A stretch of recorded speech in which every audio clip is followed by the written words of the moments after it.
यो चाहिँ डुम्रे खोला, यो चाहिँ डुम्रे खोला हो गाइज। अब अब हामी डुम्रे र राप्तीको दमनमा आएको छौँ। यो चाहिँ राप्ती हो। यहाँ चाहिँ लगभग 15 फिट जति गहिरो छ है त गाइज। अब यता मान्छे खाने गयो हेर्नुहुन्छ भने त्यहाँ देख्न सक्नुहुन्छ तपाईँले। यहाँ साला आराम गरिरहेछ। हेर्नुहोस् कसरी आराम गरिरहेछ यो गई, चट्ट लाएर घाम ताप्दैछ साला। अर्को पनि थियो है यहाँ, उता हो अर्को त। हेर्नुहोस् गाइस, हेर्नुहोस् कसरी आराम गरिरहेको छ। त्यो त सबभन्दा गहिरो ठाउँ यहीँ दोभानमा, लगभग 15 फिट जति गहिरो छ भन्ने कुरा गर्दै हुनुहुन्छ हाम्रो दाइले।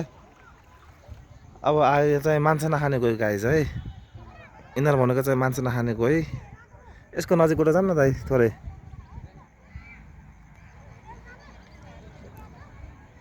मिल्दैन त यसको नजिकबाट जान अलिकति?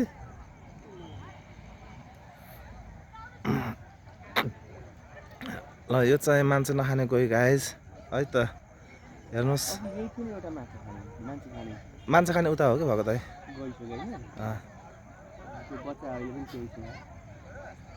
हेर्नुहोस् यो सबै मान्छे नखाने गयो है त गाइस। माछा मात्र खाएर पेट पाल्छ यसले। आफू हेर्दा मात्र ठुलो हो तर यसले माछा बाहेक केही पनि खाँदैन। ओके छ नि त गाइस होइन? यो चाहिँ माछा खाने गयो, यसलाई भन्छ घडियाल।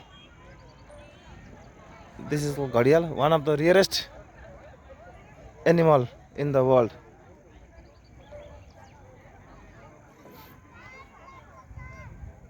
यसको चाहिँ चितवनको कहाँ प्रजनन गरिन्छ रे दाइ? चितवनको कचरामा यसको प्रजनन गर्दै हरेक वर्ष राप्ती र नारायणी नदीमा छोड्ने गरिन्छ है गाइज, यसको संरक्षणको लागि। यसको मुख चुच्चो हुन्छ। माछा खाने मात्र मुख चुच्चो दाइ। मुख गोलो भएको मान्छे खाने, बाघ खाने, के भन्छ हरिण खाने, जे पायो त्यही खाने दाइ त्यो चाहिँ। ल है गाइज, ल गाइज अब हाम्रो यात्रा समाप्त हुन लागेको छ। चुरोट ल्याउनु पर्ने दाइ, बिर्स्यो चुरोट यार। चट्ट खाँदै जाँदा हुन्थ्यो, के गर्ने। ल गाइज ल अब हाम्रो यात्रा समाप्त हुन लागेको छ। गुड नाइट, हस्त, धन्यवाद, शुभ यात्रा। अब हाम्रो मिटिङ समाप्त भएको छ गोहीहरूसँग। धन्यवाद।